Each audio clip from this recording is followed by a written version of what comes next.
या गोष्टीची सुरुवात नेमकी कधी आणि कशी होते हे कुणालाच ठाऊक नसतं. कदाचित शाळेत किंवा कॉलेजमध्ये किंवा कधी तारुण्यात. आणि आपण असंही ऐकलं असेल की उतारवयात सुद्धा. आणि मी म्हणते का नाही. आणि हो, प्रयत्न सगळेच करतात, यशस्वी मात्र काहीच होतात. झाल्यानंतर सुरू होते ती फक्त चलबिचल. कुणाला सांगायचं आणि कसं सांगायचं हेच कळत नाही. जवळचे मित्र असतात, आपल्याला होला हो मिळवतात. नंतर पुढे त्याच मित्रांच्या मदतीने फिल्डिंग लावली जाते. वेळेवर नाही तर वेळेच्या आधीच बसस्टॉपवर पोहोचणे होते. ती केव्हा येते याची वाट पाहिली जाते. पण ती आली की मात्र आपली कशी तारंबळ उडते ते आपल्यालाच माहीत असते. तरीसुद्धा मित्र आपलाच ना. त्याला विचारणं होतं, काय रे बघते का ती माझ्याकडे. अगदी सैराट स्टाईल.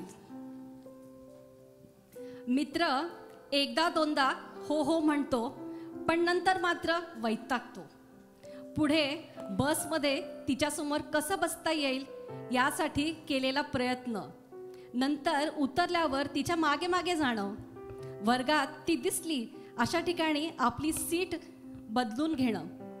आणि बऱ्याचदा तर तिच्या मैत्रिणींची जवळीकसुद्धा साधली जाते. थांबते आता इथे, खूप झालं. कारण हा विषय कधी न संपणार आहे. हो, आणि तोच तो विषय प्रेमाचा. खरंच ती बघते का रे. ती माझ्यावर प्रेम करत असेल का.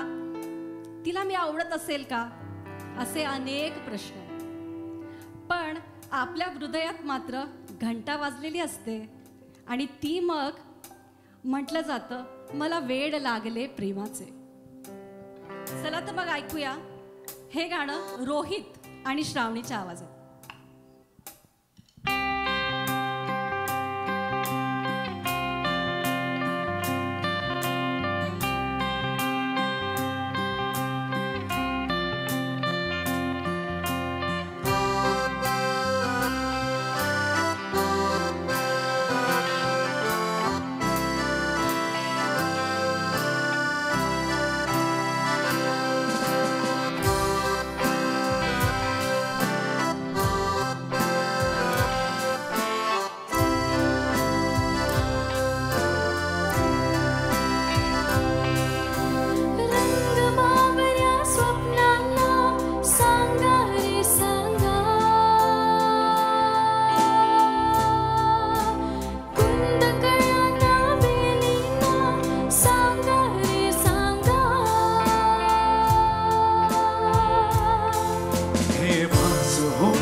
सांगू वेड्या मना, मला भार नाही जगाचे. मला वेड लागले प्रेमाचे. मला वेड लागले प्रेमाचे. प्रेमाचे प्रेमाचे.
वन्स मोर आधी सावंतसाठी म्हणजेच गिटारसाठी जोरदार टाळ्या होऊन जाऊ दे. गिटारच्या पेसने सुरू केला तर जास्त चांगलं.